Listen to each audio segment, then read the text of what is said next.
everyone. Welcome to the week. Monday, the 2nd of August.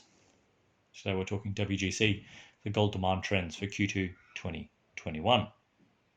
The World Gold Council just released their latest quarterly gold demand trends for Q2 in 2021, which saw a continuation of rampant Byron coin investment demand and a return to inflows into ETFs. The quarter saw 955 tonne of gold consumed. As usual, we summarise across all uses and look at the supply as well. Byron coin investment demand. Byron coin investments saw a fourth consecutive quarter of strong year-on-year gains, with Q2 demand of 243.8 tonne, resulting in a H1 total of 594 tonne, the strongest half since 2013. Of that 244 tonne, China accounted for nearly a quarter at 57.3 tonne. Is this chart here showing value of Byron coin demand in H1, the highest since 2013. Etf Investment Demand. Modest Q2 inflows into gold-backed ETFs of 40.7 tonne only partly offset the heavy outflows from Q1. Consequently, ETFs saw H1 net outflows of 129.3 tonne for the first time since 2014.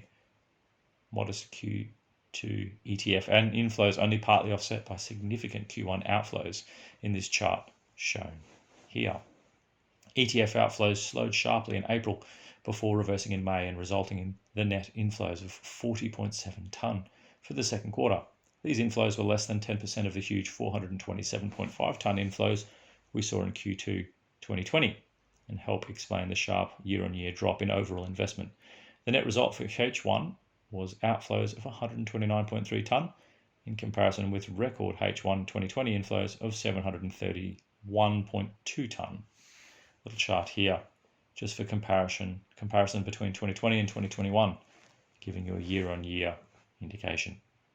Central bank demand. In a third consecutive quarter of net central bank buying, global gold reserves grew by 199.9 tonne in Q2, the highest level of quarterly net purchases since Q2 2019, and 73% above the 5-year quarterly average.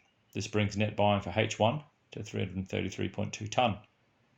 That's 63% higher than H1 in 2020, 39% higher than the 5-year H1 average, and 29% above the 10-year H1 average.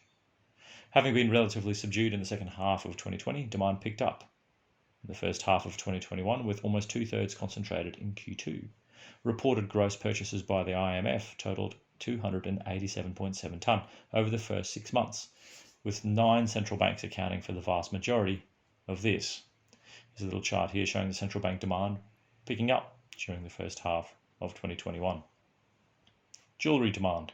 Q2 jewellery demand, or 390.7 tonne, continued to rebound from 2020's COVID-hit weakness, although remained well below typical pre-pandemic levels. Partly due to weaker Indian demand growth, demand for H1 at 873.7 tonne was 17% below the 2015 to 2019 average. Is that chart here for jewellery. Looks like it's kicking up there at the end. Technology demand. Gold used in technology continued to recover from the 2020 lows, with Q2 demand 18% higher year-on-year at 80 tonne, in line with average Q2 demand from 2015 to 2019 of 81.8 tonne. H1 demand was fractionally above that of H1 2019 of 160 tonne. Electronics rose 16%, memory 3%, LED 15%, wireless 7%, and printed circuit boards 8%. Here's another chart here for those details and giving you year-on-year indications. Supply. Gold supply bounced back in H1, up 4% year-on-year to 2,308 tonne, as the mining industry experienced much fewer pandemic production stoppages and some underlying production growth was recorded. Mine production increased 9% year-on-year in the first 6 months of the year.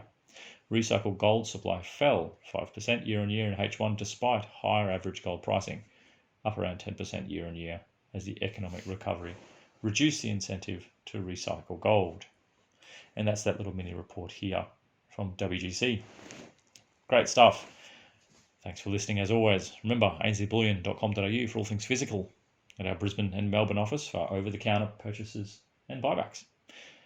Check out anzwealth.com.au for crypto, the perfect place to buy cold wallets, or store your crypto in cold wallet storage. And if you're interested in our crypto, built and backed by real gold and real silver, check out goldsilverstandard.com. Enjoy your Monday, everyone. And if you're up in Queensland, stick tight. It'll be over soon. Fingers crossed. I'll catch you tomorrow for more news.